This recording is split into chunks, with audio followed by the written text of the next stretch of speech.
Okay, so today we're going to dive into a pretty challenging topic. We're looking at a source document that gets into a really profound ethical situation unfolding in some of the most progressive nations in the world. It's a story about technology, about choice, and about what it means when an entire community of people, well, they start to disappear before they're even born. So, this whole explainer kicks off with just one number, 98%.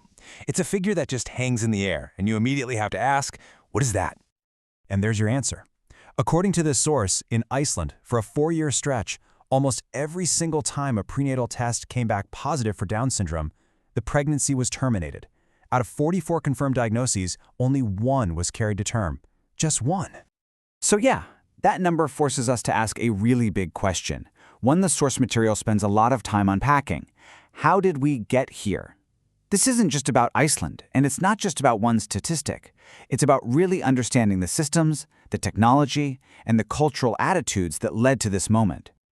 All right, first up, let's dig into the actual numbers presented in the source, because they paint a really clear picture across the entire Nordic region.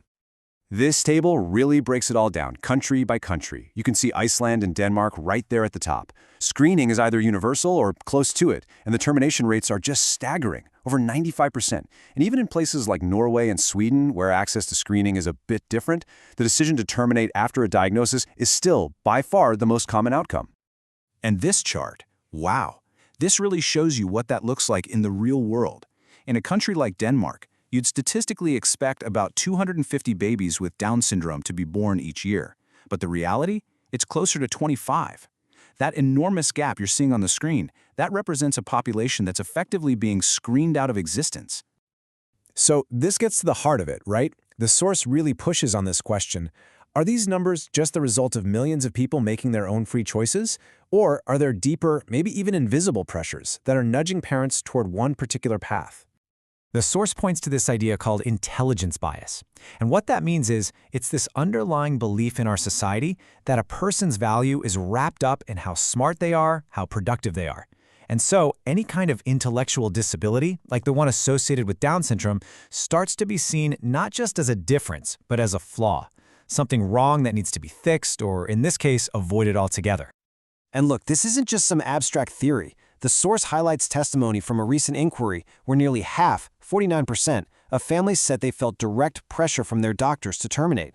Think about how the diagnosis is often delivered, as bad news. That framing alone can completely change the course of a family's decision. And this ties into an even bigger idea, a wider disability bias. The source argues that when you have a state-supported systematic screening program, it sends a very powerful, unspoken message. And that message is that some lives are just less desirable.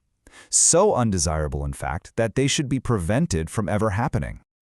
So you take all these things, the way doctors talk about it, the cultural biases, the fear that you won't have enough support, and they all mix together to create what the source calls an illusion of choice. I mean, technically parents are free to choose, right? But the whole system is kind of tilted, making termination seem like the easiest, most logical, and frankly, the most responsible path forward. And this leads us to the broader fallout. Because when these individual decisions start to pile up across an entire country, an entire region, well, the source argues the impact on society is absolutely massive. The document lays out some pretty heavy consequences. For starters, you've got a literal loss of human diversity. When a whole group of people just isn't there in our schools and our neighborhoods, our world gets a little bit smaller, a little less varied. It also sends a chilling message to people with disabilities who are already here, kind of devaluing their very existence. And imagine being one of the few families that chooses to continue the pregnancy. It can become an incredibly lonely road to walk. This is where the source introduces a really powerful, maybe even jarring term, velvet eugenics. It's not the ugly state-forced eugenics we think of from history. No, this is different. It's soft, it's presented as an individual choice, it's voluntary. But the source argues that the end result looks hauntingly familiar, the quiet elimination of a group of people based on their genetics. This quote from an Icelandic ethicist really nails it. She says, "The simple fact that the tests exist devalues their life." For people with Down syndrome and their families, just knowing that society is actively screening to prevent people like them from being born, well, that can feel like a fundamental rejection of their own value. So, if this is the problem, what's the solution? The source isn't saying we should get rid of technology or ban screening.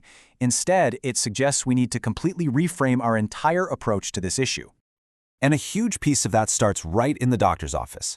Just look at the difference here. On one side, you have the tragic framing that starts with words like, "I'm sorry," but on the other, you have balanced counseling. Imagine if instead the conversation started with, "Okay, let's talk about what this means, what life can look like, and all the support that's available to you." It's a night and day difference. From there, the source lays out a pretty clear roadmap. First, actually strengthen the support system so that parents aren't making these huge decisions based on fear. Increase positive visibility of people with Down syndrome in our culture to fight back against old stereotypes. Insist that counseling includes hearing from disability advocates themselves. And this last one is huge. Invest just as much money in supporting the kids who are born as you do in screening for them before they're born. And really, all of this funnels down to the source's main point. This isn't just a medical issue. It's a fundamental moral question that we all have to face. The source basically says that somewhere along the way, we've confused technological progress with human progress. And it argues that real advancement isn't about trying to engineer a quote-unquote perfect population free of any perceived flaws.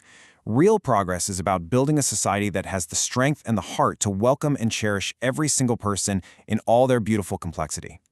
So the source leaves us with this final, massive question. And it's not really about judging anyone's individual choice. It's about the kind of world we are all together building with our technologies and our values. The challenge it leaves us with is this. What is the future of difference? Is it a future where we quietly eliminate it, or one where we learn to embrace it?